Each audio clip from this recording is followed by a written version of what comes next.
Ой, мынау күннің суығына көзден жас кетіп, боғымызбен қаттық қой, блогер боламыз да. Машақаты қиын екен негізі блогерліктің.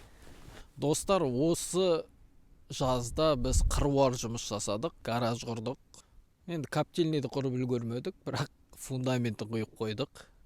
Сосын расколдар құрдық, жайлауда шарбақ құрдық, бордақлау алаң құрдық. Енді кішкентай болса да 20 басқа бізге жетіп жатыр, мал көп емес соншалықты. Сосын қора құрдық жаңадан. Жұмыс қатты жүрді, шөп шабылды, қада уақытылы кіріп жатырмыз. Яғни жұмыс істесең табыс болады, меніңше. Тек жата бермеу керек. Барлық процесстерді сіздерге егжей-тегжейлі көрсетіп айтып отырамыз. Және өзіміздің қателіктерімізбен де, ұтымды шешімдерімізбен де бөлісіп отырамыз. Бізбен болыңыздар, парақшаға тіркеліңіздер. Үстінде Инстаграмға ссылка бар. Деген ссылкадан айырылғалы 26 жыл болды. Қайдағы ссылка?